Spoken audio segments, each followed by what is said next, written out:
Evening, Jessie. Is it evening? Welcome, Miss March. Who might these be? These two are my friends. As for the man lying on the ground, he's a scaredy cat who fainted from fright.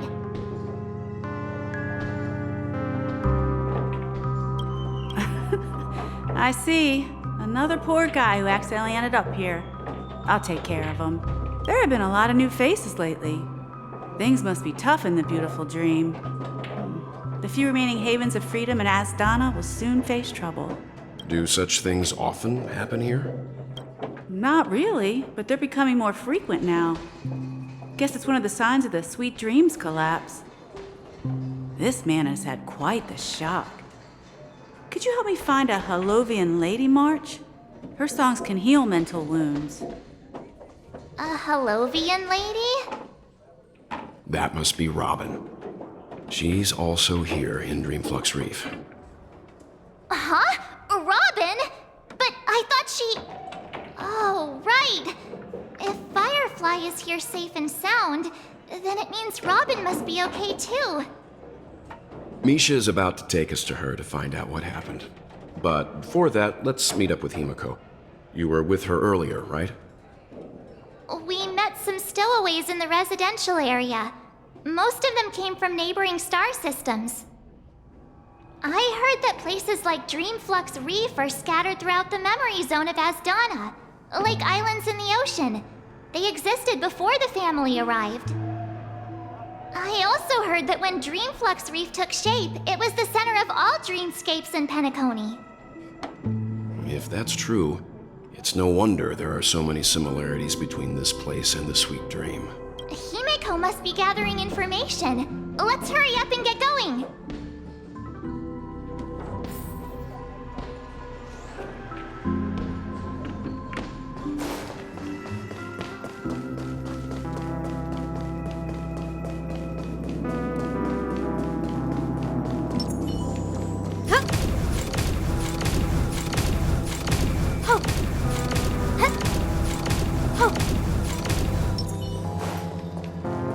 This is where we split up. She can't be too far away. So that's how it is. I never imagined we'd gather the remaining details here. To borrow Gallagher's catchphrase, what an unpredictable twist of fate. Himiko, here they are. Ah, perfect timing. Now that everyone's here, I'd like to introduce everyone to Micah, who's partly in charge of the Land of the Exiles. Micah, these are my companions. It's a pleasure to meet the Nameless. You know us? I've been keeping an eye on you since the day you arrived in Penacony. We would have met under more appropriate circumstances if Dreamflux Reef hadn't been isolated from the 12 dreamscapes. Please, allow me to formally introduce myself. I'm Micah, the Gravekeeper of Dreamflux Reef. Gravekeeper? Life in Dreamflux Reef is pretty liberating. Everyone here mostly keeps to themselves, without meddling in others' affairs. My daily task involves cleaning a few tombstones. You're too modest, Micah. When lost dream chasers stumble upon this place, you're the one who takes care of them, guiding them back to the sweet dream, or showing them how to survive the wild dream chaos. So, a guardian of sorts. Were you talking to me, Mr. Yang?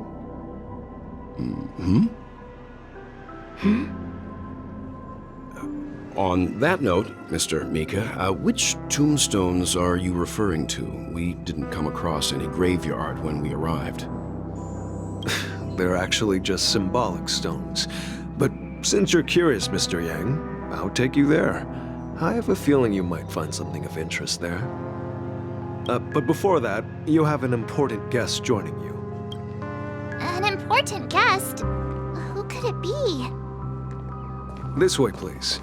The roads here in Dreamflux Reef are a bit run down, so watch your step.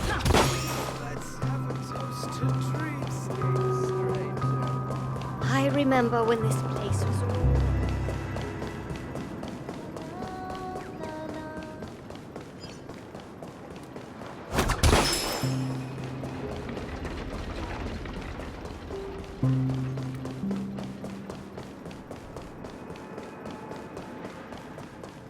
There she is.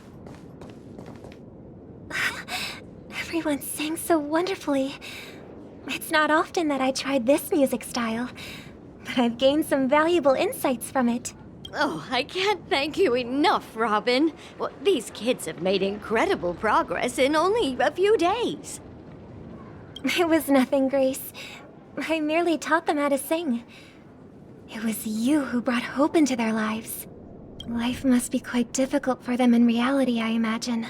That's right. Whenever it's time to say goodbye to these kids, they're reluctant to leave. But I've explored every corner of Dreamflux Reef, talked to everyone I met, and they all told me the same thing. This shattered dream is not worth clinging to. It seems you truly are a child of the Harmony. Emma and Andy are orphans I took under my wing. Carol there, with her blind eyes, used to work at a nutrition center in the outer ring of Penacony. And as for Gary, he's been living with autism since he was a child. They're not old enough to enter the sweet dream managed by the family. If we compare people to birds, these kids are like fledglings with impaired wings. But in this dream, well, they can fly freely. Even if they stumble along the way, well, they're still relying on their own strength. And me, an old lady with no legs. Well, without this dream, I couldn't even walk toward them. I'm glad that you found a new life here in Penacony. It's just... Don't worry, Robin. Dreams have their significance, but they aren't everything. Both the children and I understand this. No matter how long we fly through this dream, we will one day return to reality. But you know what? Emma and Gary aren't plagued by their insecurities anymore. No, and Carol is learning how to cope with her blindness. And Andy is livelier than ever. Well, even I've become more optimistic. You see, in dreams, we learn how to live. Once we return to reality, we learn how to survive. And should our feathers be damaged, then we share our wings with one another. There's no need to covet an illusory sky in dreams, because we have the right and the ability to fly towards a broader horizon. It's a relief to see you safe and sound, Miss Robin. It's nice to see you all again, Astral Express crew. I heard my disappearance caused quite the commotion out there. I'm really sorry about that. Since you're here, can we assume that you're fully aware of the situation in Penacony? Ever since I returned to Penacony, my voice started to change, until it gradually faded away. At first, I thought it was a temporary ailment, perhaps due to having been away too long. I thought maybe it just takes some time for my body to acclimate to the high concentration of Memoria and Asdana. But now it seems the root of the problem goes way beyond me. There are elements around me that don't align with the harmony. And losing my voice is just one of the signs of the Sweet Dreams collapse. The Sweet Dreams collapse. That memo keeper mentioned the same thing. So it's real. While I was away from Penacony, the boundaries of the 12 dreamscapes kept expanding outward.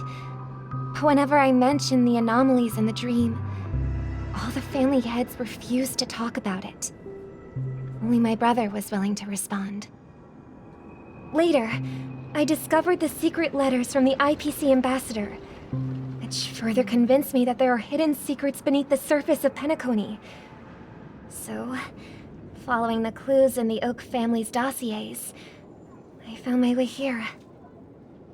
The land of the exiles, concealed by the family under the guise of death. A dream within a dream, where Penacony's past is buried. Hearing you speak, it sounds as if your voice has made somewhat of a recovery. I hate to admit it, but the harmony in this place resonates more broadly than within the Sweet Dream. It's regrettable, but the family has experienced betrayal. The traitor, or traitors, abandoned their original principles and, using the name of harmony, exploited people's weaknesses to turn Penacony into the planet of festivities, trapping everyone in the illusion of the sweet dream. This is not the strong defending the weak, but rather the strong exploiting the weak. A world without equality won't ever be favored by the harmony. And naturally, those voices blessed by them have lost the ability to sing. Could there be another force influencing the family's shift in philosophy, Miss Robin? Considering what happened with Acheron, it's difficult to conceive of another entity within the realm of the harmony capable of influencing everyone. Unless a power surpassing that of an emanator is involved. I'd heard about what happened to the Xianzhou Alliance, but as far as I'm aware, the family hasn't faced any such external interventions. Who knows? Perhaps I've just been away too long and missed something. Regardless, I cannot accept my home is moving towards the very opposite of what the harmony represents, while still claiming to uphold it. I must uncover the reason why Mikhail cut ties with the family, and who exactly it was who betrayed us all. Do you remember our arrangement, Mr. Micah? Well, here's my answer. I've decided to forgo my role, and never step foot on the Charmony Festival stage again.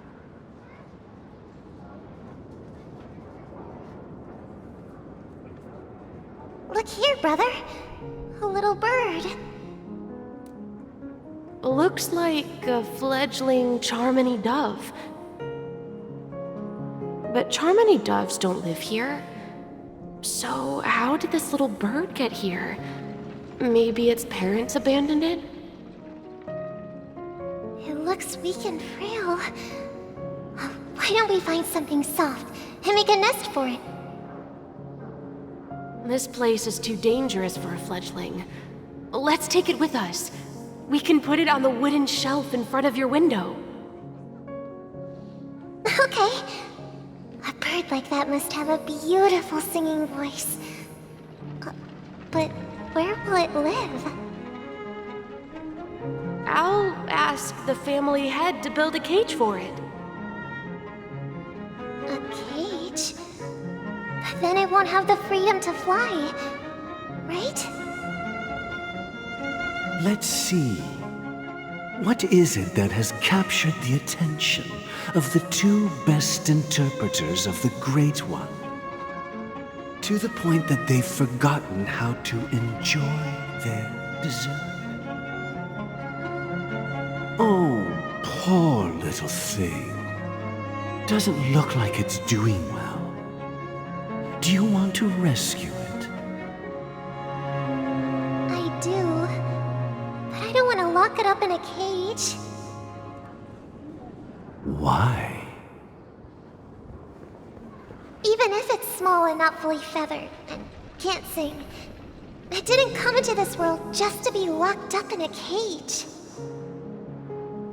Birds belong to the sky. That's quite the romantic idea. And what about you, a young scholar? Do you agree with your sister? I think she's right. But if we leave it out in the wild, it won't survive for more than a few days at best. Ah, I see. It seems our little scholar is still a bit unsure. Well, let me tell you youngsters a story. As you probably know, Charmony doves can fly through the air. When they fly really high, the friction caused by the flapping of their feathers against the atmosphere creates amazing lights so that they look like shooting stars. We've seen this spectacle so many times that we think it's just something they can naturally do. But that's not the truth. Their radiant display is the result of countless struggles against nature over generations. Their ancestors were too weak to survive on the ground, so to escape predators, they started seeking new opportunities in the air. After countless attempts by many generations, one of them finally figured out how to fly. It soared into the sky and never looked back at the ground again. So, you mean birds aren't born to fly, but they find a way to do it through their determination, right? Well, that's an idealistic way of putting it. So, what are your thoughts, Sunday?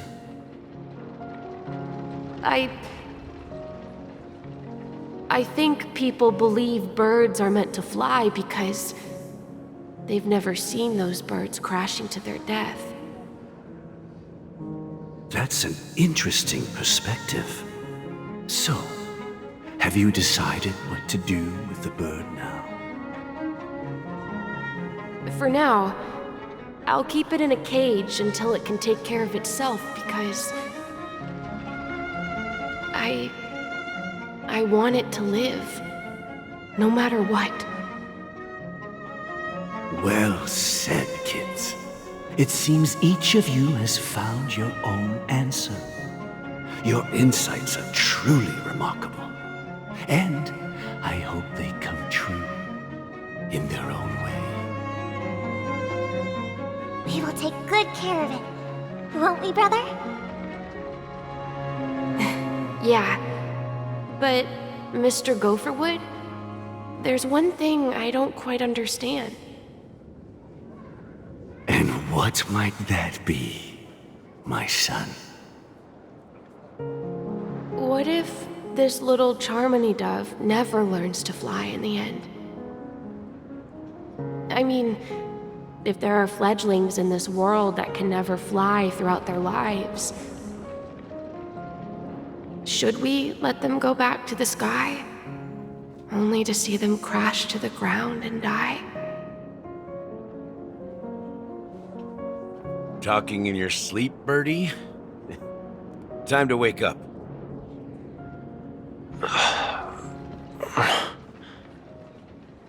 You look a little unsteady. Need a hand? I'm still alive? Yeah.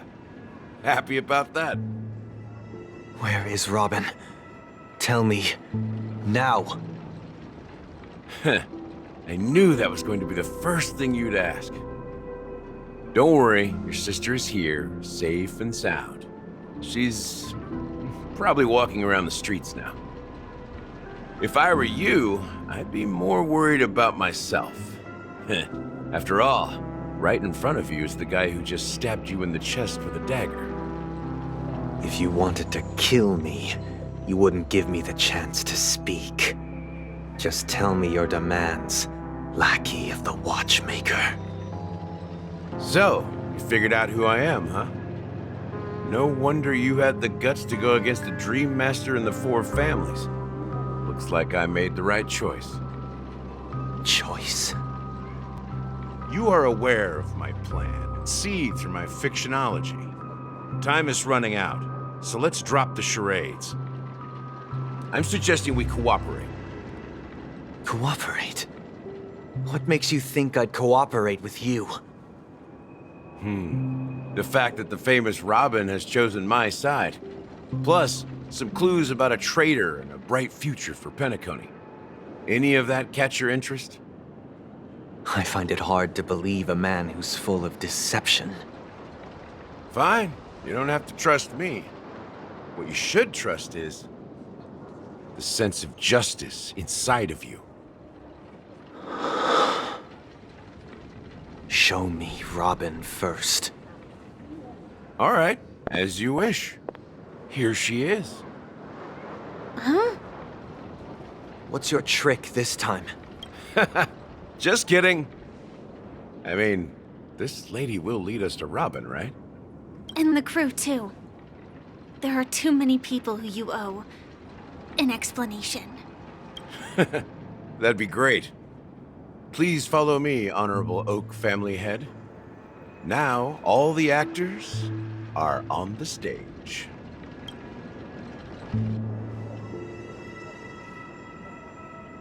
This is the monument I mentioned earlier.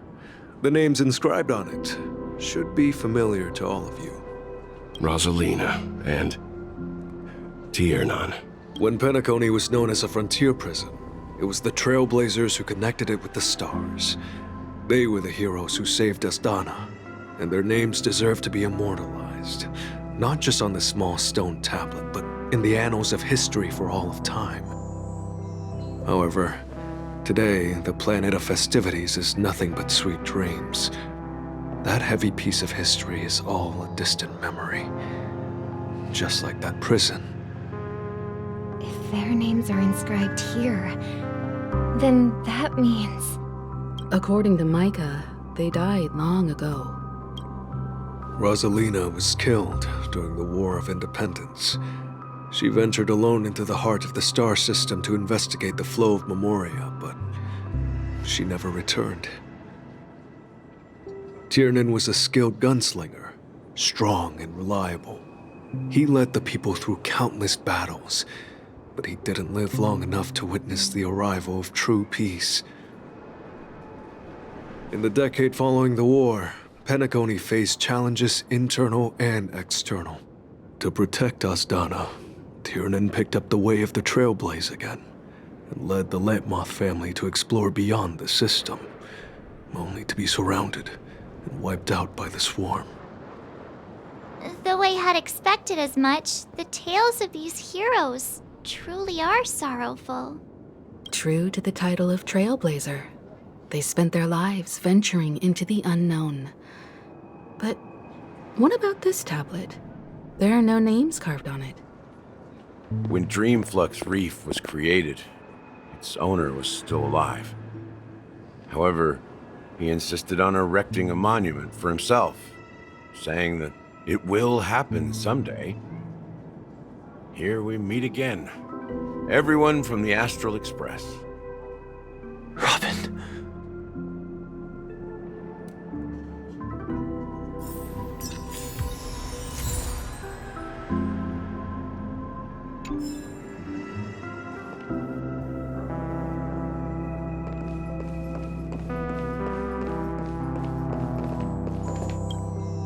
I promised to give the siblings some privacy, so let's talk about our business first. What do you say? That sounds sensible enough. Since you went through the trouble of gathering the family head, the crew, and the Stellaron hunters, I'm guessing you have something important to say, Mr. Gallagher? Oh, is it that obvious? The look on your face is practically screaming, I'm the one behind all this. You're right, Mr. Yang. It is indeed time to come clean on everything. The siblings already know what they need to, and they've made their choice. But you, Nameless, arrived a bit late. So it's only fair that I answer your questions. Before we begin, let me reintroduce myself. I'm the founder of Dreamflux Reef, the deputy of the Watchmaker, and the one who sent out that invitation. As Gallagher, the history fictionologist, I humbly extend my greetings to you all. History fictionologist? So what, everything you told us was made up? Well, don't worry. Almost everything I shared was true. Well, except for the part about the family accepting me back. I double-checked with Micah, and everything he said about the family, the Watchmaker, and Mikhail is true. Thank you for your understanding. Now let's get down to business. I'm sure you're all wondering why I went through the trouble of setting up this battle for the legacy, inviting different factions, and stirring up a ruckus all over Penacony. Well, it all boils down to something very familiar to all of you. The Stellaron. The Stellaron? But how is that possible? Penacony is a free-flowing interstellar hub. There are no signs of contamination whatsoever. You're totally correct. So, care to take a guess at what that means? How keen. Well, what should I say? I expected nothing less from the person here who is the most familiar with Stellarons. The sweet dream doesn't come out of thin air. If you think of the memory zone as the sea, creating the land of the dreams is like filling that wild ocean with earth to make an island. To achieve this feat, without the help of an emanator of remembrance or enigmata, the only way is to use a Stellaron. And that's not something you can achieve with a simple wish. It requires vast quantities of knowledge, time, and manpower. I'm sure you get what I'm hinting at. In Azdana, the planet of festivities itself is a Stellaron disaster. The planet of festivities itself is a Stellaron disaster? It all started a long time ago, back when the Watchmaker and his crew liberated the frontier prison. They faced countless challenges as they began building Penacony from the ground up. That's when the idea of using the Stellaron came into play. The Stellaron first entered the Azdana system during the war. The Nameless warned everyone against the folly of attempting to tamper with such a power, and most heeded their words. But there are always people in the shadows with ulterior motives. The turning point came after Tiernan's death. With two of the Nameless gone, the Watchmaker had to go to the front lines. It was at that moment his rivals saw an opportunity. By the time a representative from the Montour Systems family arrived at the Watchmaker's call, the Stellaron had already been activated and was seeping into the primordial synesthesia dreamscape. And I suppose the family happened to possess the knowledge to seal the Stellaron? Not just that. They knew far more about the Stellaron than the average person. They helped Mikhail swiftly quell the civil unrest and played a part in building Penacony under the disguise of the Harmony. Those 3 eras were known as the Age of Dreaming. The Watchmaker, who had been left in the dark, sent out invitations across the universe, spreading the hype around the land of the dreams. Then, how did they turn against each other? Remember the island in the ocean metaphor? The truth is, the Stellaron was never truly sealed. It existed in a different form within the dreamscape. Think about this. What would it cost to create and maintain such a lavish dreamland? It's people's lives. The opulent dream is built upon the decay of spirits, with a toxic elixir called pleasure flowing through the dreamscape. It tempts people to indulge in the dreamscape, and gradually their minds succumb, becoming nourishment for the sweet dream. Confusion, laziness, and cowardice, weaknesses that plague humanity, were magnified and nourished by the family. Penacony became a new kind of prison, even more impenetrable than the previous one. Sadly, we realized this far too late. By then, the family had a firm grip on Penacony, swiftly quelling any opposition that arose. At my wit's end, I had to use the power of the Enigmata, and sought refuge in this chaotic memory zone. Over the years, I fabricated a meme within this dream for our use. Dormancy. That's its real name. We exploited a loophole. You see, regular people can't fall asleep again while they are inside the dreamscape. So this is the true meaning of the impossible. You sent out invitations in the Watchmaker's name to find forces capable of resolving the Stellaron disaster and draw them into Penacony to uncover the truth. It's not just that. Above all, I wanted to see what happens when the major factions engage in a struggle for the legacy. Since this is the Watchmaker's first announcement in decades, the traitor within the family is bound to reveal themselves. So, the legacy is just a facade. If you want to consider the Stellaron as the legacy, I'm totally fine with that. If that's the case, where is the Stellaron now? That's a question for Mr. Wings. The Stellaron is still under the family's control, and as the head of the Oak family, I'm sure he holds all the answers.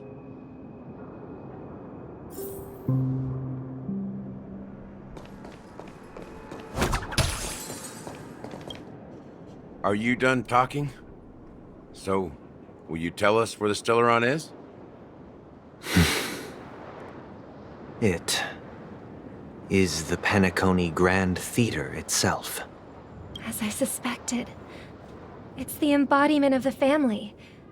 The edifice that first materialized within the Sweet Dream. That's what turned Penacony into its current state.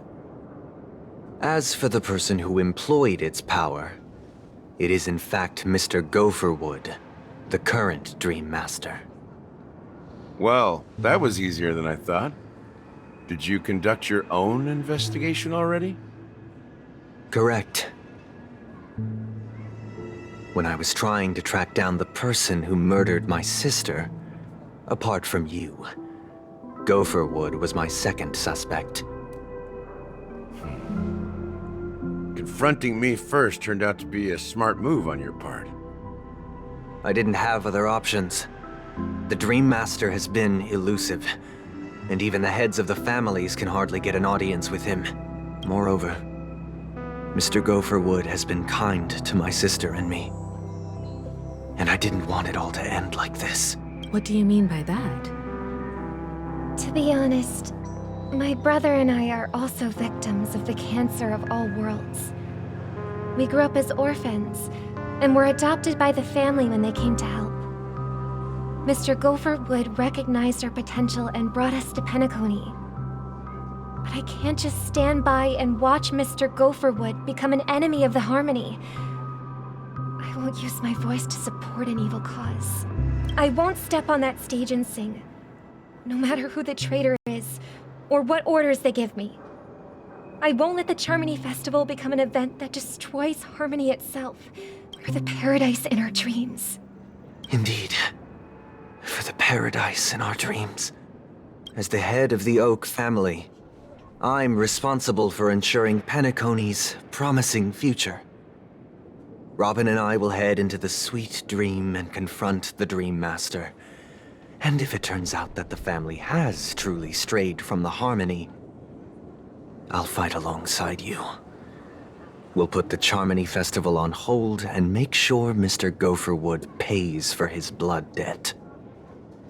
The enemies you are about to face aren't like this old dog here, who can barely even bark.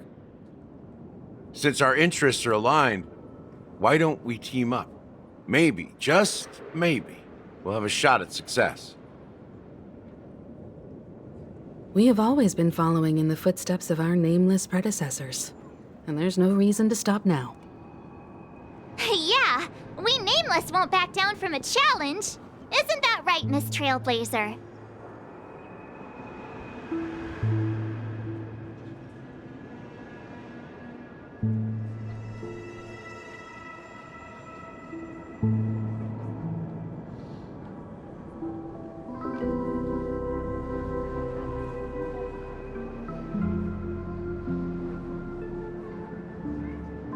Come on, don't crack jokes at such a serious moment. Rest assured, sitting on the sidelines isn't in our nature. Mr. Sunday, Miss Robin, I'm willing to accompany you on behalf of the Astral Express. Having a third party present should help with negotiations, and could make all the difference if things get ugly. Thank you, Mr. Yang. Thank you all very much. The Charmony Festival is about to start, and time is against us. We must hasten. Everyone, let's gather over here. We still need to make some preparations.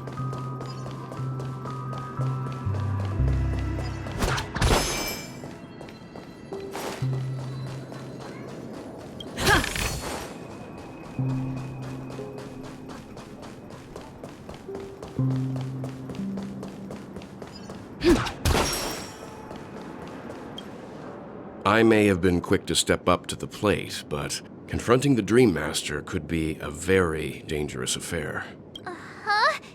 Even you're saying that, Mr. Yang? How powerful is that Dream Master? He's the leader of the families of Penacony, and he has the entire power of the Harmony behind him, not to mention the Stellaron in his possession. We must proceed with great caution.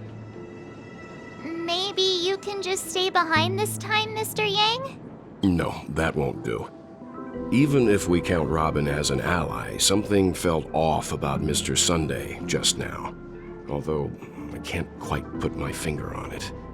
I have to make sure he won't turn against us when things start to get dicey. You're still carrying the keepsake the IPC envoy gave you, right? May I borrow it for a moment? Huh. I knew it. As I suspected, this chip Aventurine gave to you is actually a miniature transmitter. If I'm right, he intends to use it to track your location or contact you when needed. As it so happens, this may actually be of some use in the current situation. Aventurine? Is he still alive? And what does he have to do with our mission to confront the Dream Master? Remember what I said earlier? Working with the IPC is a way to keep the family in check. If negotiations go south and the family show their true colors by going after the Stellaron, I'll use this transmitter to send a message to the IPC. It'll be just the opportunity the IPC ambassador was hoping for. The only question mark in all of this is Aventurine's current status. But the IPC is always listening, especially senior strategic investment department heads like him. Getting the message across shouldn't be a problem. Good luck to you, Welt. Well, you take care too. If anything goes wrong, don't worry about me. Just make sure to seal the Stellaron. Spoken like a true hero. Even if the Dream Master is innocent, the family's corruption runs deep. I won't make the same mistake Mikhail did. Let's wish him the best of luck. Don't you have something else to tell us, Gallagher? Why would you say so? Before we departed, the conductor asked us to inquire about the 3 nameless in Penacony. We've already collected intel about Rosalina and Tiernan, so the only one left is Lakework. If I'm not mistaken, we've already met him somewhere, haven't we? It's not enough to say meet, but the answer is pretty obvious. After all, I've hinted at it in quite an evident way. I've been watching over you ever since I received the reply from the Astral Express.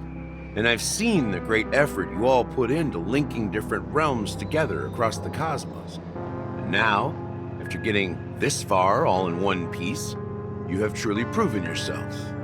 Miss Himiko, were you the one who repaired the Express and got it sailing through the cosmos again? Yes.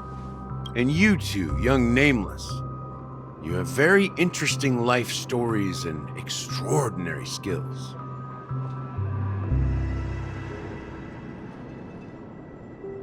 What?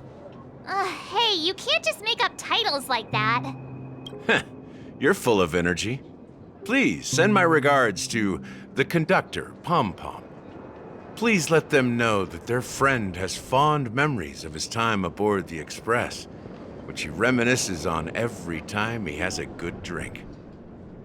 As for the last Nameless, he embarked, disembarked, and embarked again, traveling in a great circle, ending up back where he started.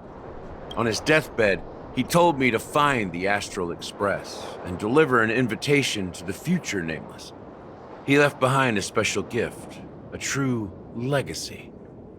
Something that belongs only to the successors of the Trailblaze. Come with me. Now is the time to reveal it.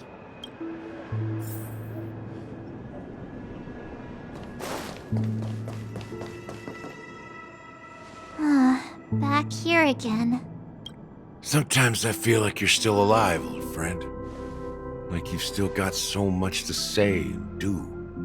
I've kept my promise, brought the future trailblazers you've waited so long for. I don't know why you were so obsessed with that train, but I remember your last words.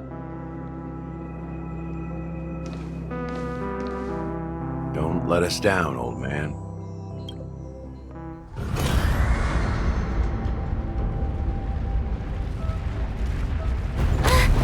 What's happening?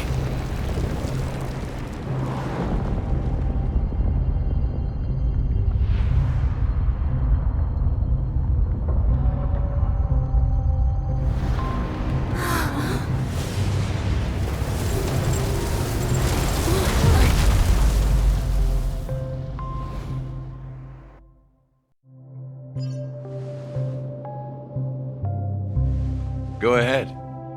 His resting place lies in the garden up ahead. The first and last nameless of Penacony. Mikhail Char Legwart, the Watchmaker.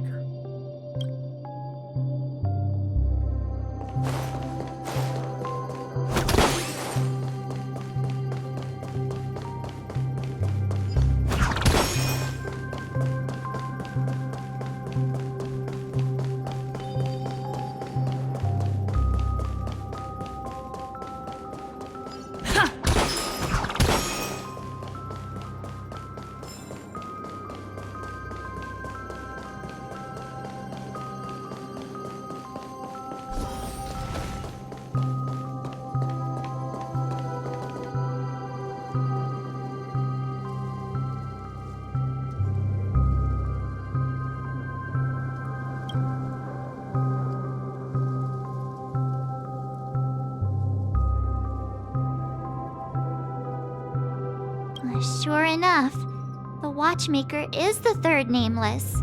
Even I could guess that one. The legacy he left behind was a dream bubble. I believe inside that bubble, there's something that holds meaning only for the nameless. After all, when I checked its contents, I found nothing inside. Maybe some Trailblaze runes? Even more enigmatic than me. Well, let's have a look.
Wait, what's going on?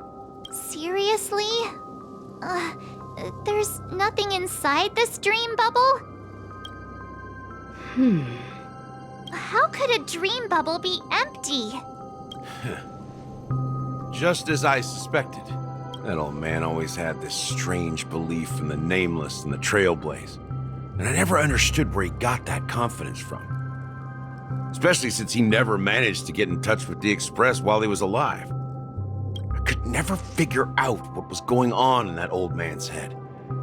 But this empty dream bubble is so typical of him. He was always full of weird fantasies and incomprehensible romanticism. That mischievous old man. Well, I didn't expect him to leave anything concrete behind anyway. Don't think that's the case, Gallagher. I'm sure Mikhail has left us the most precious thing of all. Don't start getting all philosophical on me, all right? Just as Mikhail believes in the nameless of the future, we unconditionally believe in the nameless of the past. How could they leave with regrets for the future when they were ready to dedicate their lives to the land they loved. There must be something contained in this dream bubble. It's just we haven't figured it out yet. You also have faith in the Watchmaker, don't you, Gallagher? Well, I'm a follower of the Enigmata. My philosophy forbids me to have faith in anything. That's why I understand what faith means in the path of Trailblaze. And I also want to know what he left behind. I'll leave it to you guys then. Can I borrow your pet? I need to make a trip back to Golden Hour and check something at the Dreamscape sales store. It's for Mikhail, and for the future of Penacony.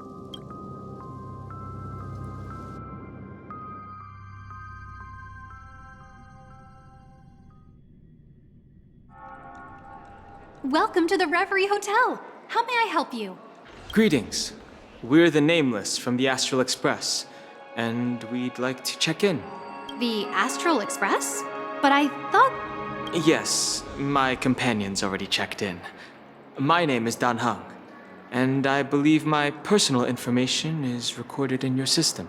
I see, but your companion said you wouldn't be coming due to a change of plans. Now the plans have changed again. And you are... Me? I'm Pom Pom, a new Nameless who's also with the Astral Express. He's my fellow trailblazer. We responded to the family's invitation before he boarded the express, so he wasn't registered in your system. Is it possible to accommodate him as well? Oh, I see. Another one of the Nameless had a similar situation. Seems like a lot of people are joining the Trailblaze these days.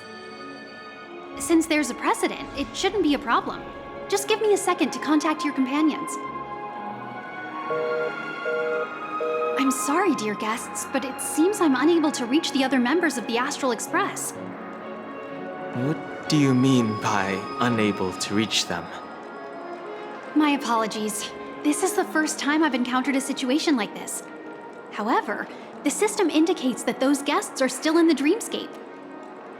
How about this? Give me their room number, and we'll go check on them ourselves. I'm afraid that's not possible. I need to verify both of your identities before I can share any guest information. How about you just wake up someone? Let's say, Wilt? I'm sorry, but there are strict rules regarding forced awakening. It cannot be done without the proper clearance. So nothing works, huh? What's your solution then? Are you saying we sleep here? At the reception? Please be patient. We need to contact your companions in order to confirm your identities. And now it seems you need to confirm our identities before you can contact our companions. It seems so. Oh, fudge. Look, nothing personal, but if you can't handle this, go find someone else who can, okay? Please calm down, dear guests. I do recall that Mr. Sunday, the Oak family head, personally handled this issue earlier. Oh, please wait a moment while I contact him. I don't think she's trying to give us a hard time. She really just doesn't know what to do. I have a bad feeling about this. You tried to contact them on the Express earlier, but they didn't respond. Something doesn't seem right. I need to leave for a moment. You can stay here with the receptionist. Sure thing. Just don't keep me waiting forever. Don Hung seems pretty worried about his companions. I should give him some space. Stressing out about it won't help anything.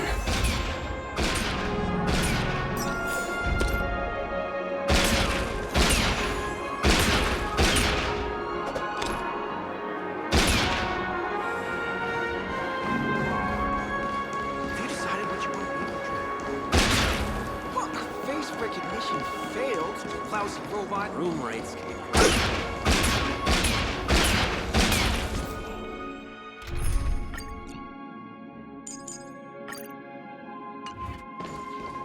Everything here? The Charmony Festival is about to start! I'm so excited! Hey, you guys here for the Charmony Festival too? Well, I didn't come all the way here specially for the festival. Honestly, I don't really even know what it's about. But I heard it's a lot of fun! Well, back in my homeworld, Anaria, we have festivals like that all the time. My dad threw me a birthday party one time that was just as extravagant as the Charmony Festival. Oh, come on! The Charmony Festival is a once-in-an-Amber-era event! How can a birthday party compare? Well, you never know, right? Maybe on her world, birthdays only happen once in Amber Era. Anyway, let's forget about that. Have you heard about the, unsettling things happening in the dreamscape? Unsettling things? What could possibly go wrong? It better not ruin the Charmony Festival! I've been looking forward to it! Relax. With a big event like this, there's bound to be lots of gossip and rumors. Don't worry. If anything does happen, the family will be on top of it. Oh, that's a relief. I didn't come all this way to see the festival go down the drain. Well, looks like I won't get any fudging clues out of these two. They're clueless.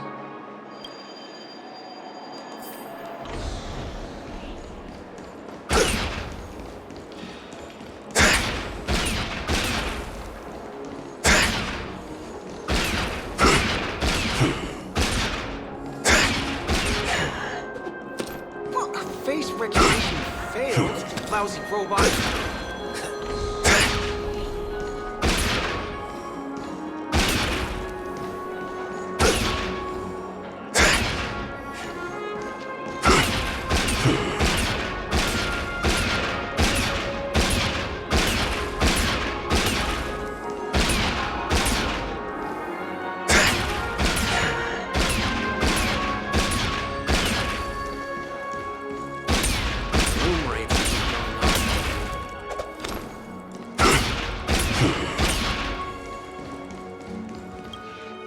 Greetings. I'm Cody of the Bloodhound family, head of security for the hotel. How may I assist you? Hello. So, there's something I wanted to ask about.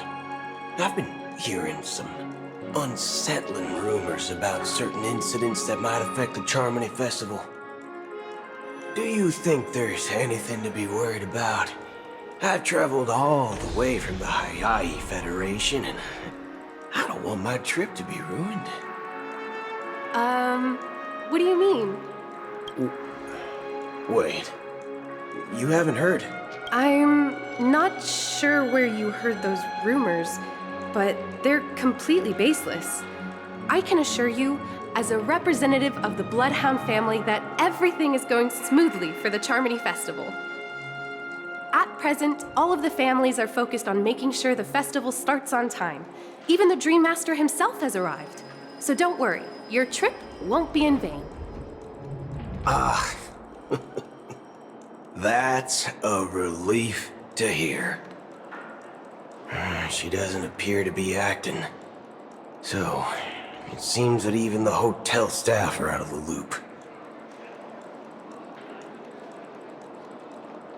Back already? Hasn't she returned yet? Nope.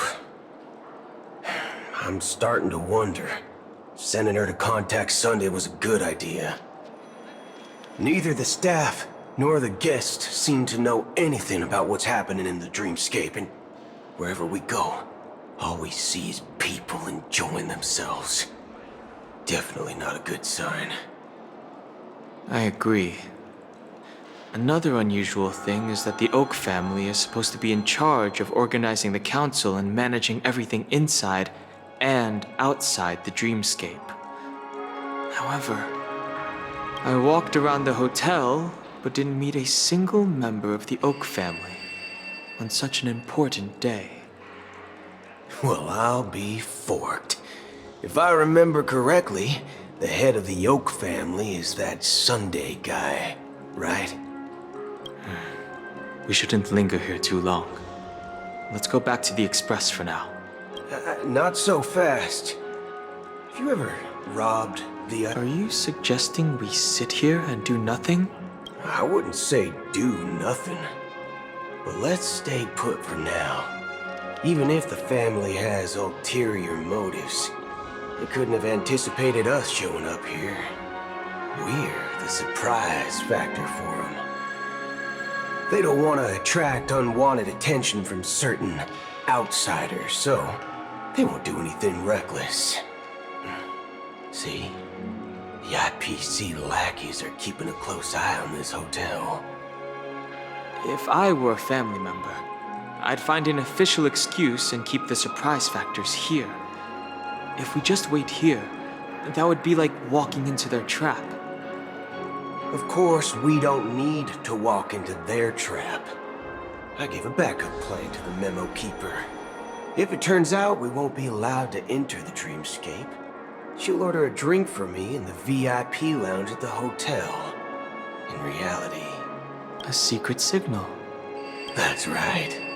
Oh, a concrete object can indeed help the memo keeper establish a connection with you. But Boot Hill, if you have more backup plans in the future, I hope you'll let me know in advance. I'm sorry, but it's one of my quirks. I have too many unreliable friends. And if I reveal that I have backup plans, things can go awry. And that would leave all backup plans completely useless. How do we get into the VIP lounge? This is where my street smarts come into play.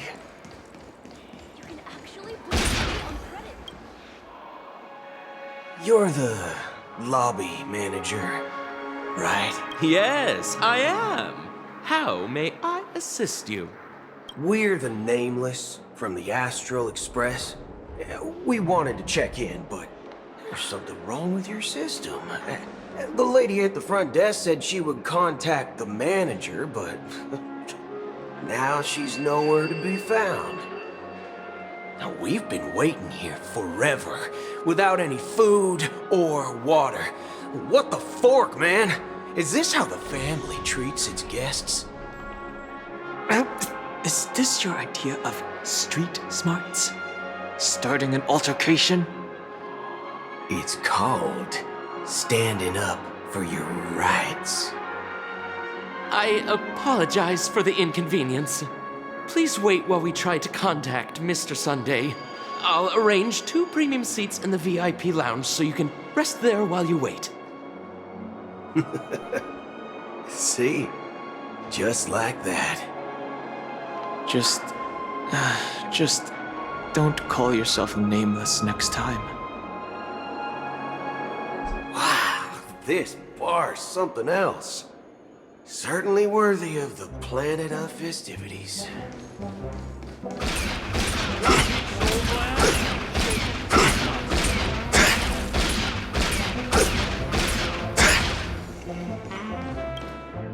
Good evening, gentlemen. Hey, I have an order for a bottle of Donna's White Oak. Can you help us find it? Donna's White Oak?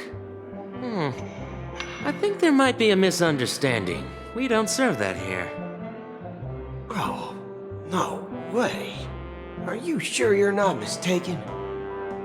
If someone had reserved such a beverage, I would definitely remember it. It sells for hundreds of thousands of credits per bottle, after all. I couldn't afford to cover for such an item if it were broken or lost. That's strange. Well, could it be that the memo keeper couldn't afford it? Then what should we do now? Oh, no need to rush. Well, let's grab some drinks first. Maybe I arrived too early and she hasn't come yet. Now, Let's see what kind of juice malts you all have here.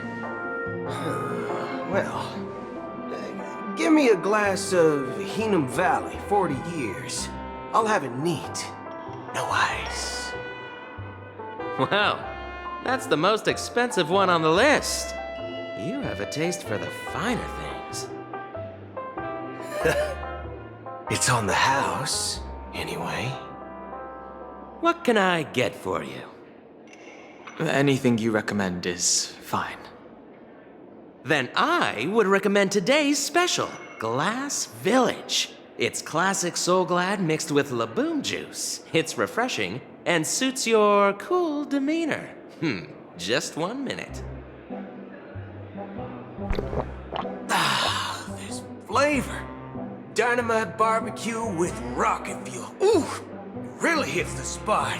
Truly the finest sherry cask-aged malt juice in the cosmos. Dynamite barbecue with rocket fuel. Is that really something that humans enjoy? Hey, this guy doesn't know anything at all. As long as you're satisfied, dear guests, please enjoy. Let's give the memo keeper another half system hour. If she doesn't show up, we'll need to come up with a new plan. In the meantime, let's take stock of the situation. What do you think? The situation is unclear. Something must have happened on the planet of festivities, but the public is unaware of it. Someone in a position of power within the family must be covering it up. It's unusual for the followers of the Harmony to invite other factions, let alone the IPC and the Masked Fools. If what you said about the Emanator of the Nihility is true, the situation in Penacony is a little complicated, to say the least. Actually, there's something else I'm concerned about. Regarding Acheron. As you know, the faction that follows the path of the Hunt are some of the most dangerous folks in the cosmos to mess with. Who in the right mind would impersonate the Cienjo Alliance or the Galaxy Rangers? It's like asking for a death wish. Isn't there a saying among the Cienjo people that the Rainbow Sect lets their Lux arrow do all the beating? Talking. Do all the talking. Well, you know what I mean. Even though the Galaxy Rangers have been out of sight for years, we've been keeping an eye on this region.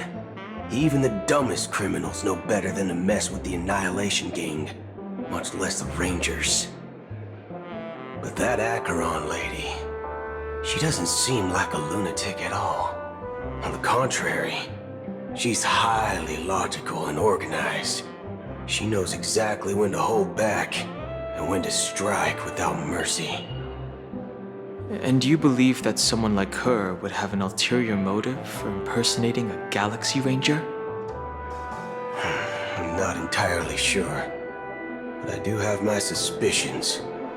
Maybe she knows a Galaxy Ranger, or perhaps she's trying to lure us out for some reason, which I can't figure out. Anyway, what worries me more are the anomalies within the family. They've summoned followers from various paths for the festival. No matter how generous the family might be, this move seems highly unusual. Unless the invitations weren't sent by them. If that's the case, it's even more intriguing that the family insists on organizing the Charmony Festival, despite the chaos. Maybe it's Shipei the Harmony pulling the strings. You find it beyond human understanding because it wasn't arranged by humans at all. People do stupid things out of irrational impulses. They abandon their principles when self-interest is involved. They believe in things they know they shouldn't, and fudge, they even break their own rules. But Eons don't. They stick to their determined path and never turn back, even if they reach a dead end. You think Shipei's will is behind all this? it may not necessarily be Shipei. There's definitely some higher entity involved. I know it may sound pessimistic, but if human free will were reliable, why would we even need Galaxy Rangers? It's much simpler when you boil it down to the eons and paths. Like how Lon always follows the path of the hunt, or how the Express stays true to the Trailblaze despite Akavili's disappearance. But in my opinion, Akavili's fall holds significance for the Nameless. Oh, so you're saying the Nameless now have to take responsibility for their own choices because their absolutely right leader is gone? Exactly. I believe the purpose of the journey isn't just about following a path that's always considered absolutely right. It's more about doing your best to choose the right path for yourself among countless possibilities, even with limited insight and judgment.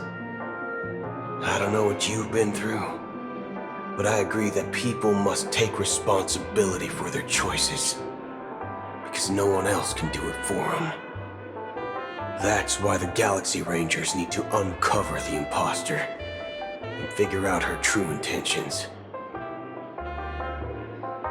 Just in case, I have a backup plan if the Memo Keeper doesn't show up.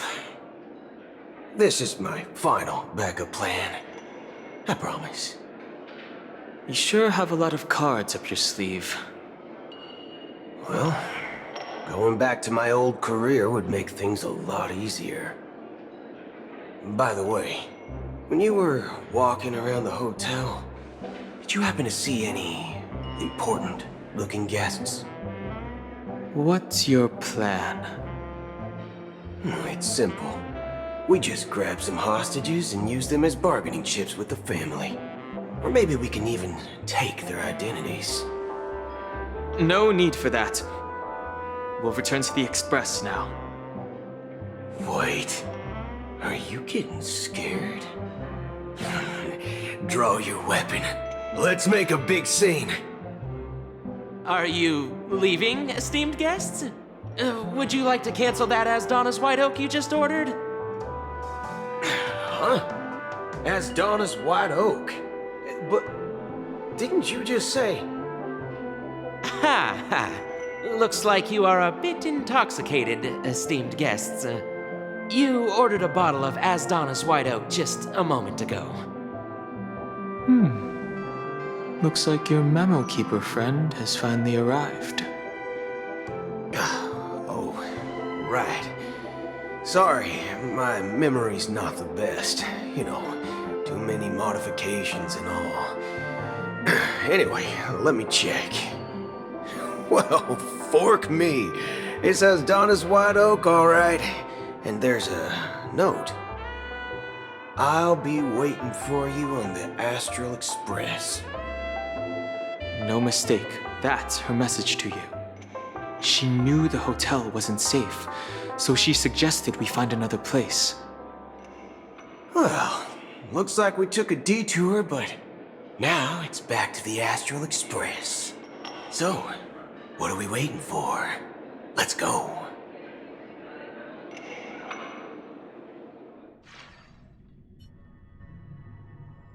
You're back? Two guests just boarded saying they were looking for Boot Hill, so I told them to wait in the parlor car.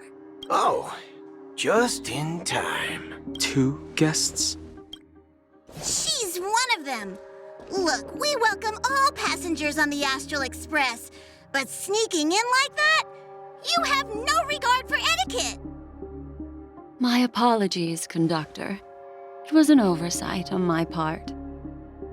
I assumed you were already acquainted with the garden. Given the chaotic situation in Penacony, the Nameless are the only ones we can truly trust right now. You are the Memo Keeper. Pleased to meet you, Dan Hung. I've seen you in others' memories. And as for Boot Hill, this is our first face-to-face meeting. I hope you enjoyed that bottle of Astana's White Oak. You sure have a refined taste. Finally, Memo Keeper. Well, let's cut to the chase. Spill everything you know. That's precisely what I intend to do. But before that, please allow me to introduce myself. My name is Black Swan, and I serve the Garden of Recollection as a memo keeper. As for Acheron's story, I'm sure she knows it better than I do. Greetings. I'm Acheron. What? You Garden of Recollection shirtbag! You betrayed me! I apologize, but she did that at my request. Due to certain reasons, I have been exiled by the family. Thankfully, this memo keeper came to my aid and helped me escape their surveillance unnoticed. To be honest, it was more like stalking than helping. And the process was far from unnoticed. But we did escape.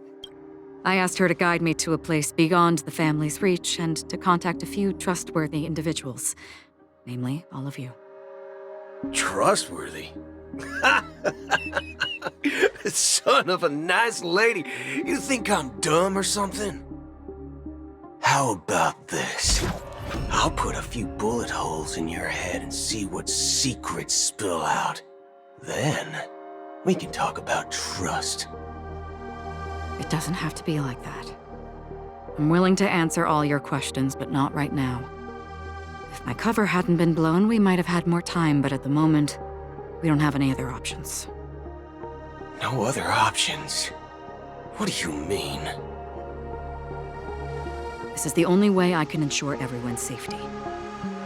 I kindly request an immediate warp jump out of the Astana star system.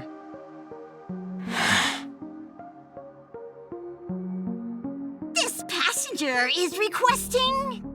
As far as I can tell, she's not a threat and seems to be telling the truth. I've briefly traveled with your companions and know their whereabouts, Don Hung. Please rest assured, your nameless companions are safe, but they need our help. As for Boot Hill, you may have guessed, I've been waiting for you. Galaxy Rangers are known for their elusive nature and limited contact with each other, so this was the only way I could reach out to you. Only by doing this can I find a true Galaxy Ranger and fulfill a long-standing promise. To return his relics to their rightful owner. Someone once told me that every rainfall is like a gift from the heavens, a sign of their mercy upon the world. Raindrops are said to be the tears of the gods, shed in response to the sorrows of the world. Their constant pouring is a reminder that the gods haven't abandoned us yet. So, how long has this rain been going on for? I used to believe, just like you, that it would eventually stop. Years and decades passed. And in the end, such hope faded away before the rain did. Looks like the god you mentioned doesn't exist after all.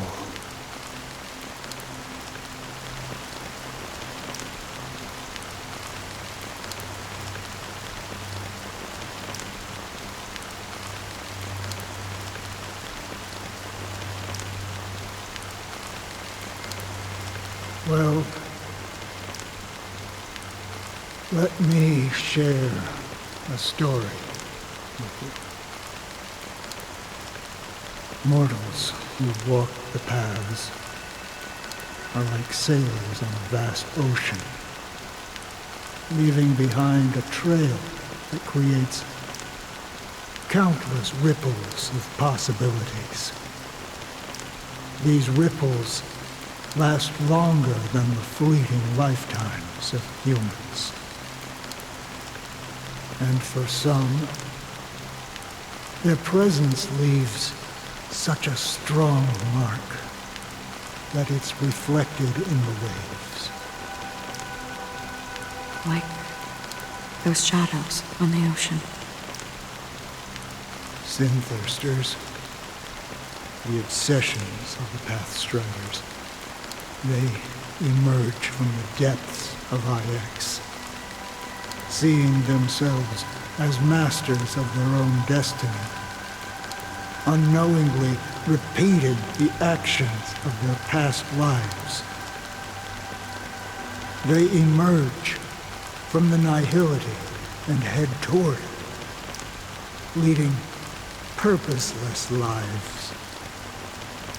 However, these hollow phantoms, they were once my dear companions. A group of Galaxy Rangers. Are you watching over them? Watching over them? No. I'm guiding them toward transcendence. It was a brutal war. A crusade that shook the universe. The universe witnessed the fall of Zulo, the Lord Ravager, but it came at a price. A price so hefty that only those who were there still remember. The unwavering determination of the Hunt followers persists even in death. So someone must guide these lost souls to their life beyond. They were heroes in their time, and they shouldn't be reduced to mere puppets of nihility. As for me, I've suffered too many losses on that battlefield to advance any further. And that makes me the most fitting person to carry out this task. But you know, these sin-thirsters, they're not who they used to be. Does this seem pointless to you? Well, some tasks have to be done, even if they are pointless.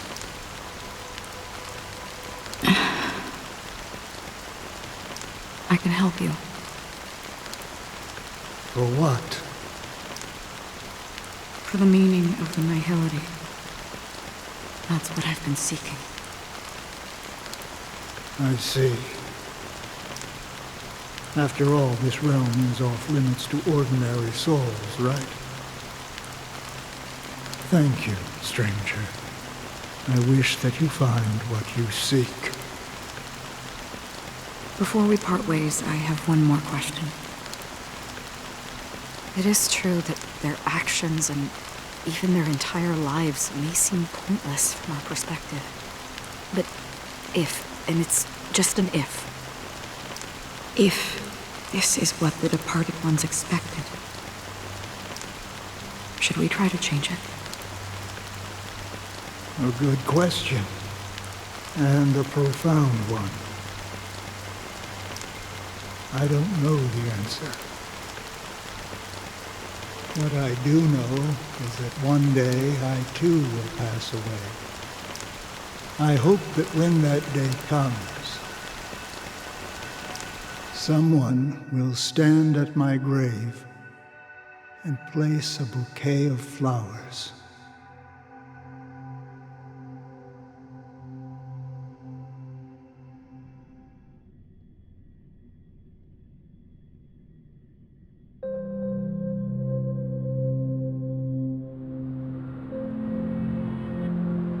When I appeared as a child, my speech, mindset, and soul reflected immaturity and innocence.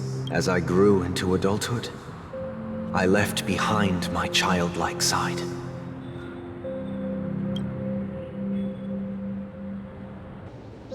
I humbly request your blessings, esteemed advocate of Shipe. Come to me, my kinship. I have sought their presence with us. As you wish. I have faithfully served the Alfalfa family for nearly a decade, promoting the path of the harmony to the best of my ability. However, I made a mistake yesterday. While I was preparing dinner for the family head, I accidentally dropped a prepared dish on the floor. Out of laziness, I lied and claimed that everything was ready. Although the head has dismissed me as punishment, it has been tough to sleep with the guilt still gnawing at me, as I worried that the seeds of evilness may have taken root in my soul. So, I confess to you now to seek atonement for my sins. Do you sincerely repent and vow to change your ways? Yes. Have you examined your soul and confessed all your sins? Oh, yes. Are you willing to accept the process of atonement? Yes. Very well. Show your dedication and goodwill to the family, and you shall be reinstated among them. Now, please, leave in peace. Oh, praise Shipe. And thank you, esteemed advocate. Next, please step forward. I wholeheartedly confess to you. Please, pardon my sins. Rest assured, I have implored their presence to be with us. As long as you are sincere, absolution will be granted. Oh, great. You know, I arrived in Penacony as a stowaway. I sold everything to get a ticket. My house, my land, and my 2 children. I see. Please, go on. My children were starving, and I hoped they'd have a chance at survival if they became slaves here.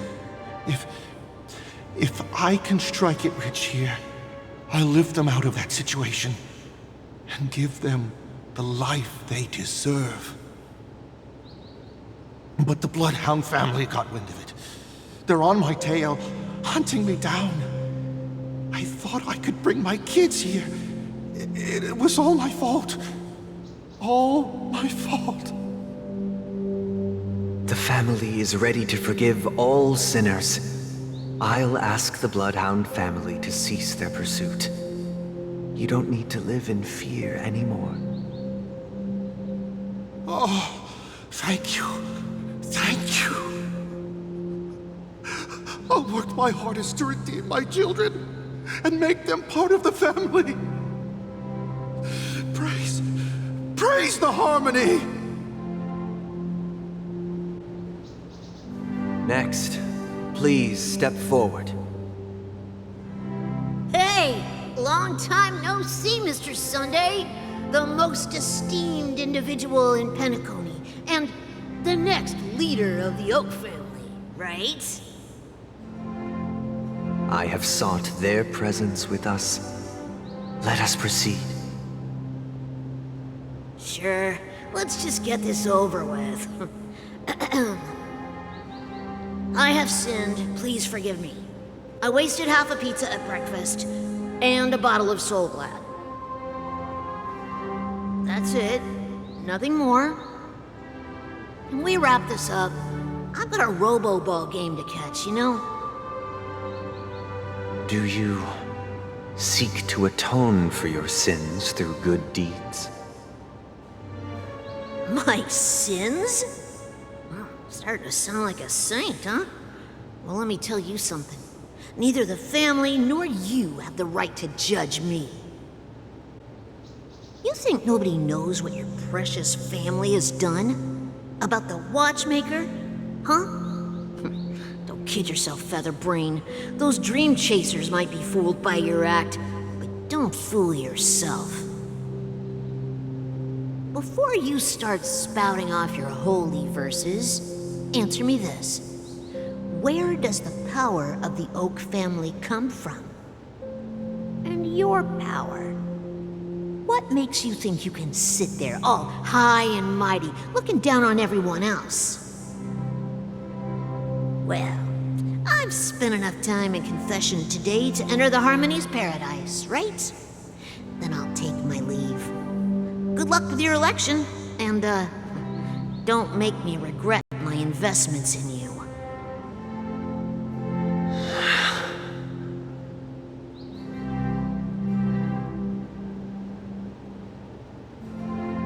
Oh, revered triple-faced soul, hear my doubts.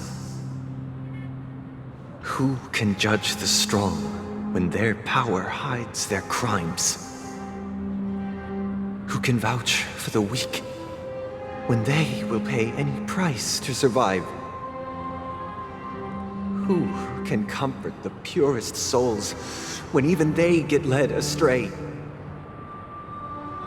If the strong defending the weak is truly the foundation of paradise, then who is responsible for the suffering and anguish in this wretched world?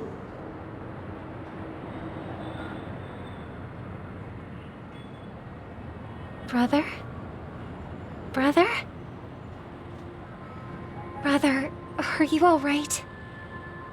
I'm fine. I've been working long hours, and I just made a trip to Dreamflux Reef and back. So, I'm a bit out of sorts. But it'll all be over before we know it. You've been working non-stop on the Charmony Festival, Mr. Sunday, and no one could have predicted this incident.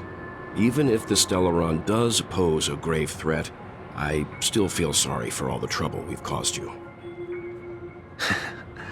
No need to worry about troubling anyone. The Charmony Festival was meant to spread joy and harmony across the cosmos. But now that we know the truth, I'm afraid we'll have to cancel it. It has always been our wish to make everyone happy, so... we'll do our best to explain everything to the Dream Master. I'm sure he'll understand.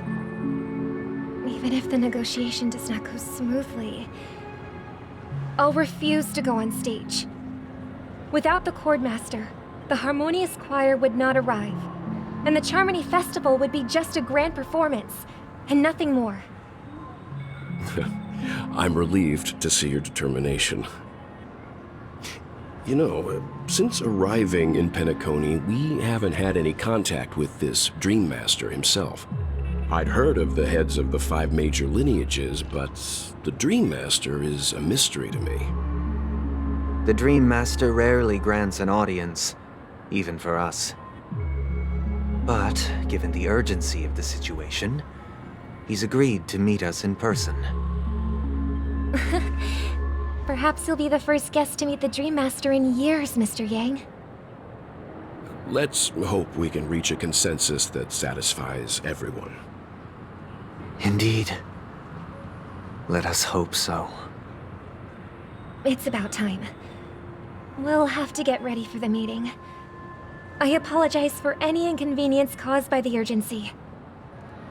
Don't worry. I'll be waiting here. Dear, it's Mr. Sunday!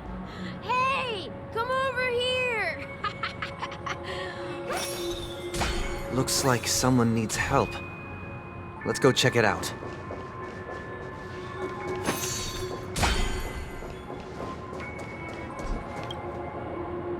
Mr. Sunday. Hey there! Okay, see the moon in the sky? It's about the size of the cap on my Soul Glad bottle.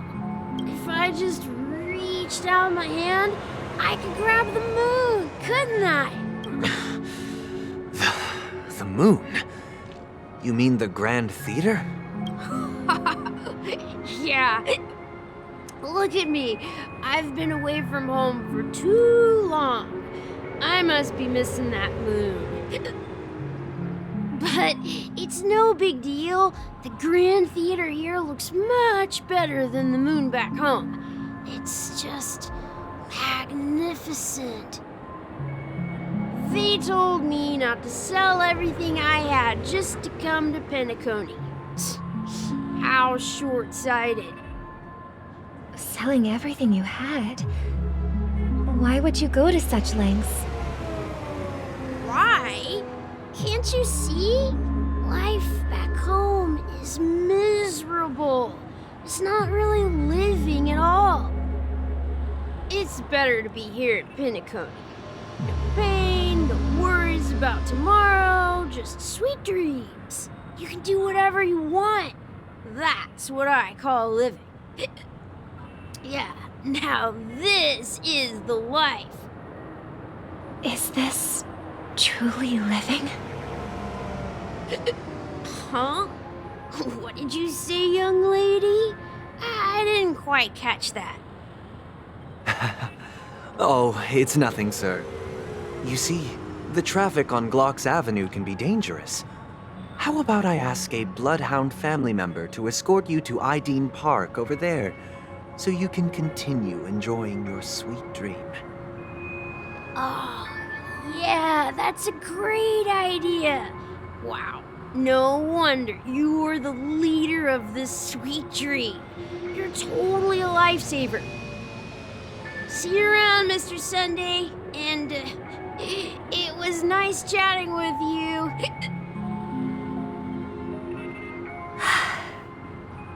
What's up, sister? This is the land of the dreams. But why do they live like this? The man we ran into, he doesn't seem happy at all. Even though sweet dreams are nice, they're just illusions. But for him, they're the only way to survive, even if it means giving up on reality. That's not really living at all. I suppose you have a point. But, in my opinion, that's how most people live their lives. Why do you say that? You think that man is not actually living, but that's not quite accurate.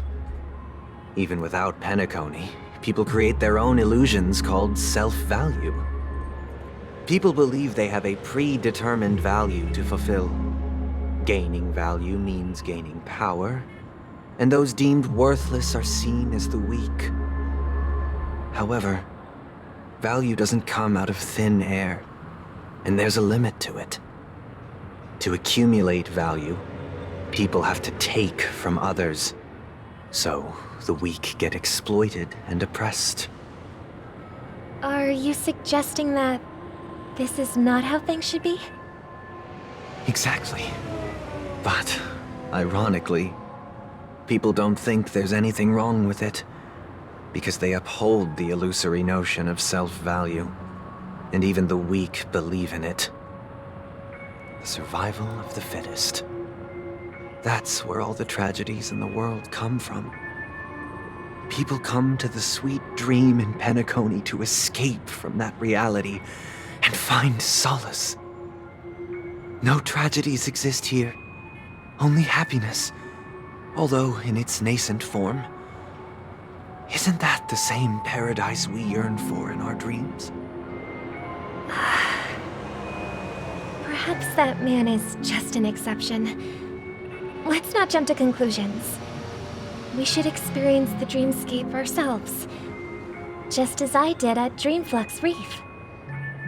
Yes, seeing is believing. I'll accompany you. The Dream Master hasn't shown up yet, so we have some time for a stroll.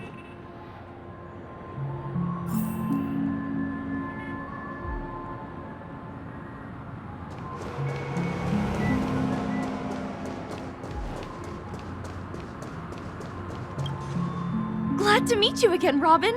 How are the preparations for the Charmony Festival coming along? We're all so excited about it. It's going smoothly. Thanks for making the trip to join the festival. You're too kind, Robin. It's a pleasure to have guests from all over the universe celebrating day and night. I can't stand being lonely or bored, so this jubilant dreamscape is perfect for me. But if this went on forever, would it get boring too? Nah, not at all. Who would get tired of having so much fun? Every day, you get to wear fancy clothes, explore all sorts of dream bubbles, indulge in delicious food without gaining weight, and you never get old or sick. As long as you can afford a room, this place is the ultimate paradise. But you know that only a few things can be brought back from the dreamscape to reality, right? That's exactly why I don't plan on bringing anything back. Just enjoying the dream itself is good enough for me. I mean, I'm not one of those long-living species. I only have around 60 or 70 years in this lifetime, and there's so much to worry about. Being happy here is pure bliss. Only in this sweet dream can I truly feel like I'm in control of my life and fate. Who would want to go back to reality after experiencing this bliss? I see. I genuinely wish you all the happiness in the world. And I wish you a fantastic performance, Robin!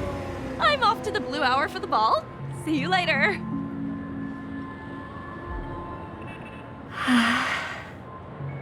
Seems like that guest's perspective didn't resonate with you either. She had a valid point. I could sense her genuine happiness. It's just that... What you're trying to say is, she thinks she's in control of her life. But in reality, she's just escaping from reality and seeking solace in this sweet dream. Once she steps out of this sanctuary, everything will be lost. Well, she did make mention of being able to afford a room. Didn't she? However, the paradise in our dreams, it doesn't have to end. No. And the paradise we yearn for shouldn't be just a fleeting dream either.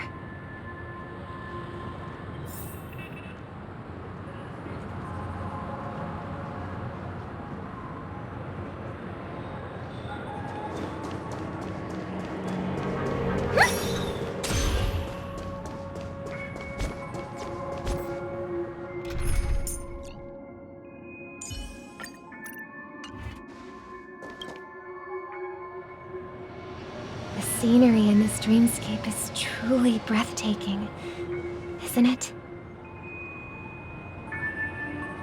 Oh, Robin. Can't believe I'm meeting you in person here. What an honor. You're right. Even though time stands still in this dreamscape, it always feels fresh. I find something new every time. A philosophical mind. I hope I'm not intruding. Oh, not at all. No. With little time left, I yearn for meaningful conversations, especially with someone as esteemed as you. Do you mind if we chat? It's my pleasure. No need to be formal. Just speak your mind. You said, with little time left. Please, forgive me for being blunt. But is that why you came to Penacony? Yeah. I was part of a war, and while escaping from the Sarkosian mothership, I got exposed to some radioactive materials. And then, all my comrades died, and my hometown was wiped out by neutron bombardments. I couldn't bear to live with everything I knew gone. That's when I heard about a possible solution here, so I came. How heart-wrenching. I hope the family has been able to help you. They have, and I'm truly grateful for that. They provided me with a comfortable room, the most advanced life support devices in the cosmos, and a stellar team of caregivers. My physical body is now in the dream pool, sustained by life support. The me you see here is whole, rational, and no different from any other person. But I can't say the same for the me in the hotel room. My true appearance? No. I hope you never have to witness it, Robin.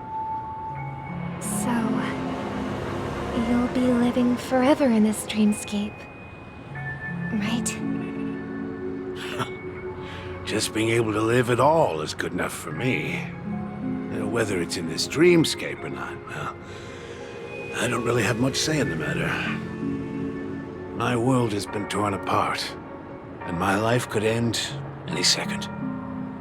So, even if this whole place is an illusion, it's still my paradise, and I'll treasure every moment I spend here. How I envy those everlasting things. That old man's story. It's so tragic. Fortunately, this sweet dream gives him joyful memories to hold on to for the rest of his life. That's precisely why this sweet dream in Penacony exists. However, even the sweet dream has its limitations. While it provides solace to the disillusioned, it can't completely eliminate pain in reality. There will be a way out. Penacony is already on the right track.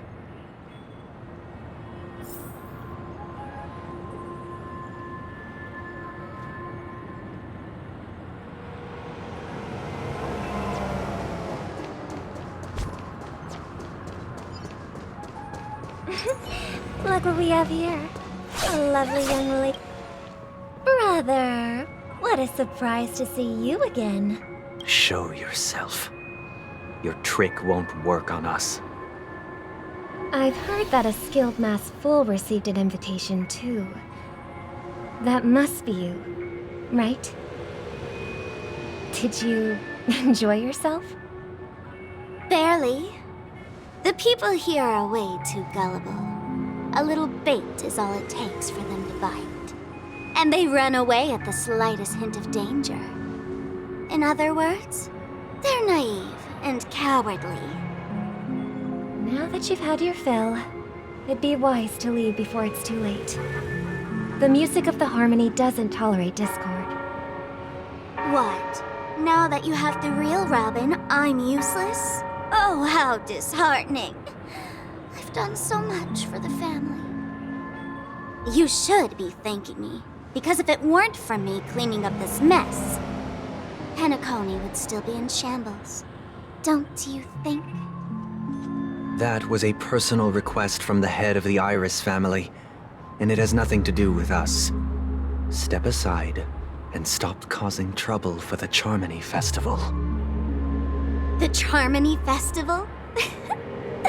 You think you can scare me? You think I have no idea what you're planning?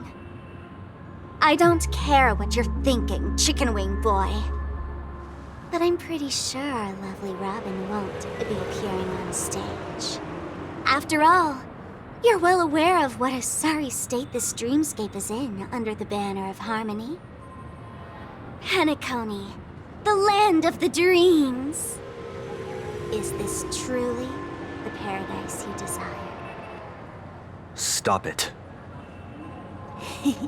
What's the rush, chicken wing boy? Did I get to you?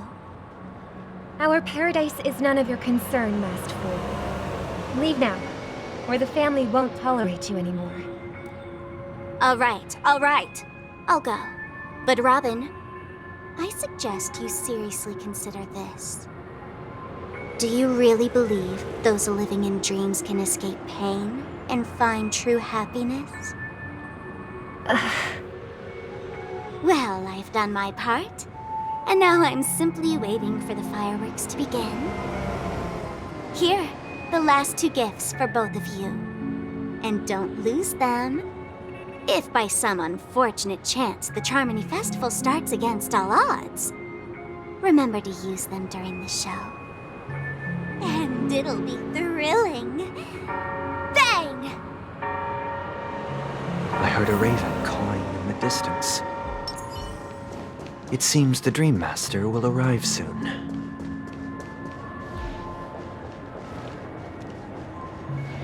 Let's wait here for the Dream Master to arrive. Okay. By the way, brother, I heard you no longer have a sweet tooth. Back when we were kids, you used to steal my desserts. Seems like a lot has changed during my absence. What exactly happened? Well, someone has to stay awake even in this sweet dream. But that someone doesn't have to be you, or anyone in particular. You're carrying too much on your shoulders, brother. The paradise in our dreams. It shouldn't be like this. Penacony is nothing more than a dream. It can't erase the worries and pain of reality, or bring true happiness. It only offers an escape from reality. Nothing more. Remember the old man we met earlier? Without this dream, he might have completely lost himself. That might be true, but even without Penacony, he could have chosen another path. As far as I know, the Intelligentsia Guild has been promoting their rehabilitation techniques for a long time now. That path may have been more ordinary and challenging, but now he's in a comatose state, and the sweet dream has become sort of end-of-life care. His fate is sealed. Is Penacony granting these people a future? Or is it taking it away from them? Well, don't forget this. Not everyone really has a future. The future for humanity is like the sky for birds. People mistakenly believe that flight is inherent to birds because they've never witnessed those birds crashing to their death. Do you remember how we took in that little Charmony dove when we were young? Yeah. We took care of it. Provided food and water, groomed its feathers. And later, when I decided to leave Penacony, I opened the cage and set it free. Well, I didn't mention what happened to it in my letters because I didn't want to upset you. Shortly after you left, it crashed to its death right in front of your window. I had surmised as much. I knew you wouldn't have avoided mentioning the bird for no reason. Despite that unfortunate outcome, I still believe it was the right decision. Birds aren't meant to spend their lives in cages. They belong in the sky, even if they can't fly. But here's the thing. If there are birds in this world that can never fly, can we really assert that they belong in the sky? Are you implying that the same goes for humans too? Let's take the Astral Express as an example. The Nameless made tremendous efforts to bridge worlds, gaining fame across the universe. However, only a few extraordinary individuals can endure such a perilous journey. That's because the pursuit of the Trailblaze exceeds the capabilities of ordinary humans. Otherwise, why would this path be filled with broken rails, an abandoned express, and even a fallen Eon? That's just sophistry. If that were true, then only the powerful would have the right to determine the future. Unfortunately, that's exactly what happens. Another name for the future is self-value. While this world has its fair share of heroes who inspire people and garner admiration for their heroic deeds, the majority of ordinary people will never become heroes in their lifetime. Some are born weak and vulnerable. Some find themselves trapped in unfortunate circumstances. Some fall victim to malice and cowardice. When it comes to survival, everyone is equal. And the weak can only watch as their value gets constantly diminished by external forces.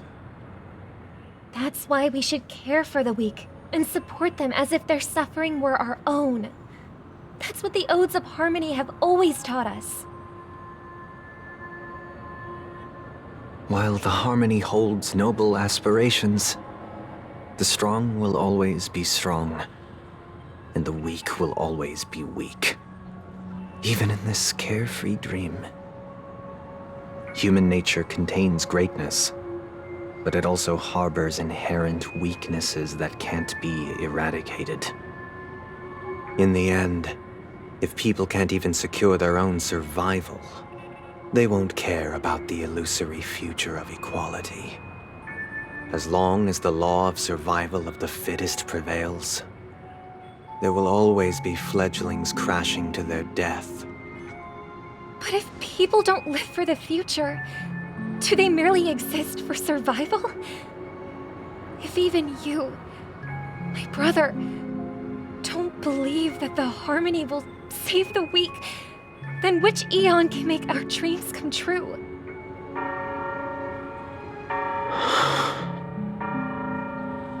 People often forget that when the first bird took flight, the entire world envisioned a future where no more fledglings would ever crash to their death. Are you reading, sister?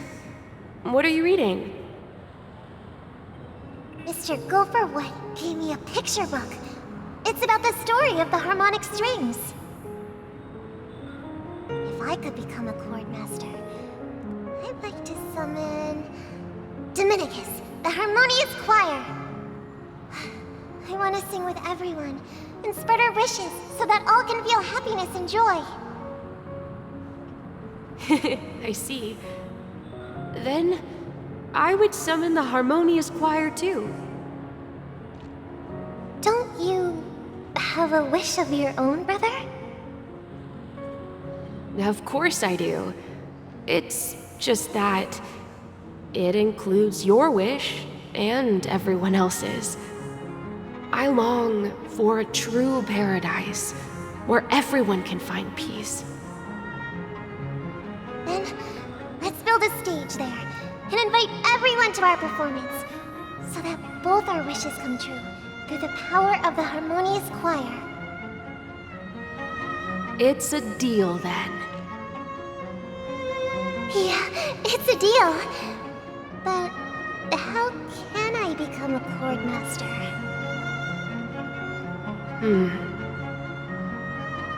Maybe you will have to become a star first.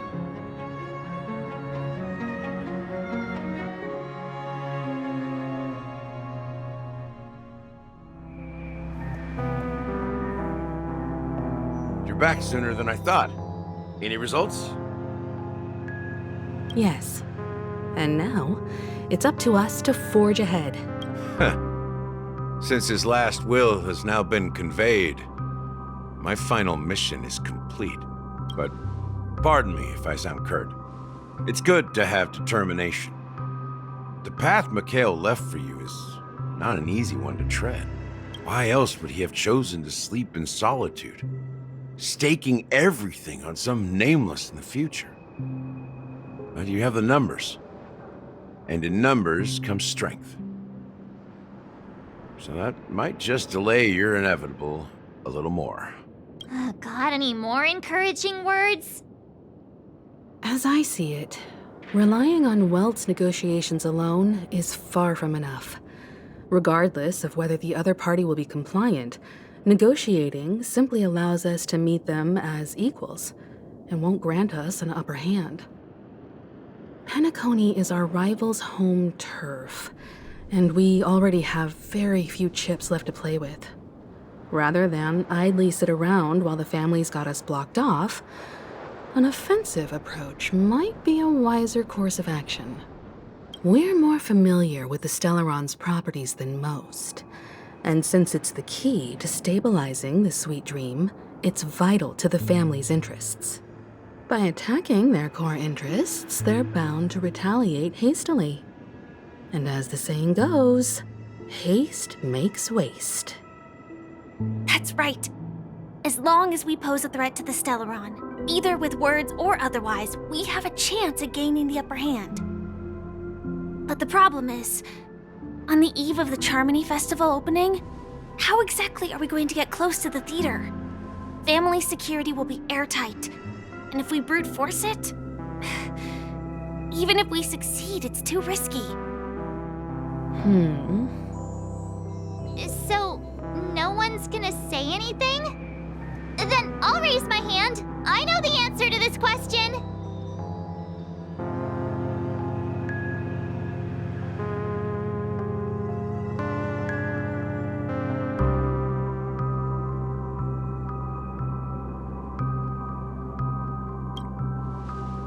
Why are you speaking like the General of the Law Fu? So, I heard that before the Charmony Festival begins, there'll be a pageant to kick off the festival. It's called the Soul Glad TM Festivity Auditions, or something, and it's going to be held in the moment of Scorch Sand. As long as we clinch the top spot, we'll be able to attain the title of Festive Superstar, and be able to personally bask in the graces of Miss Robin. Not that that's important. What's crucial is that we can enter the Grand Theater before the audience arrives. So, how do we go about participating in these festivity auditions? I've already procured special invite tickets from Miss Robin's fan club. To tell you the truth, I had been preparing to join the auditions all along. But now it looks like even if I scrape through, I probably still won't have the chance to shake Miss Robin's hand. So they're still running this thing, huh? It was originally just a publicity stunt, set up by Mikhail to drum up attention. But it looks like it might be worth a shot. We'll follow March's plan. Mr. Gallagher, will you be joining us? I'm afraid I won't have the time. As a virtual character, I've already completed my final mission. Whether Penacony can awaken from this dream is all down to you. Should we ever cross paths again? I'd love for you to visit the Express. All right. I'll have to add to that data bank of yours you've got on the Express. And Miss Firefly, we thank you for all your support. We're faced with a formidable enemy. As long as the Astral Express and Stellaron Hunter's objectives are aligned, we're willing to cooperate with you. We've already come this far together. I'd like to join you for the rest of your journey on Penacony. I'm pleased that we can finally fight shoulder to shoulder. I couldn't ask for a better ending. This is also the spirit of the Trailblaze. Now, everyone, let's prepare to move out.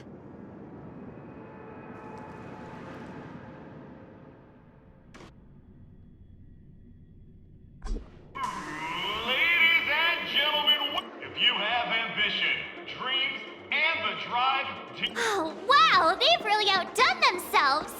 Oh, I'm starting to get excited.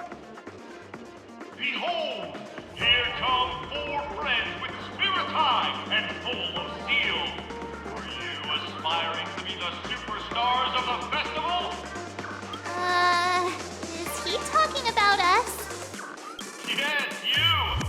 There's no doubt about it. I see you have all the potential of a superstar in you. Excuse me, you four. What are you hoping to get out of all this? As the last group of contestants, how confident are you in overcoming all of the challenges? Would you be open to a brief exclusive interview with us? It'll be quick. Your journey is long and fraught with peril, yet under a sky blanketed by banners, you vie for the crown. The sword and rose! Protect the beauty! The beauty, the beauty! Magnificent and majestic! A knight's head is hard as steel. Brother Lance's focus is stubborn as a heel. We don't all have to be winners, but if we don't have fun, we'd all be sinners. People are pouring in. It kind of feels like all sorts of baddies are showing up. Let's get in there quickly and enter the competition. Ladies and gentlemen, please make way. Make way.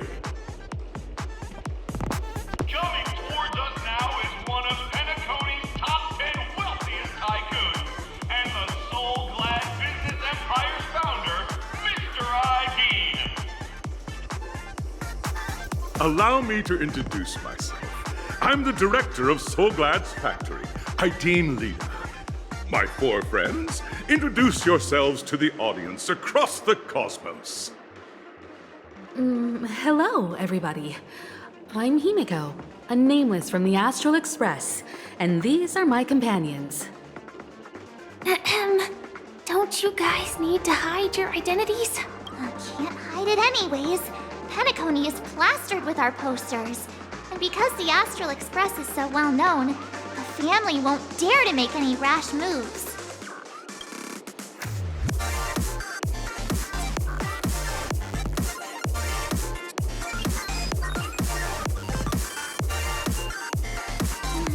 Given the situation, this is our best hope. But let's just get it over with quickly. Hello, everyone. I'm March 7th. I'm an ordinary girl who loves adventures. Hello, everyone. I'm Firefly. I am also an ordinary girl who enjoys adventures. So it's a bunch of nameless guests. This final face-off is bound to be spectacular. Time is precious. My four friends, come with me.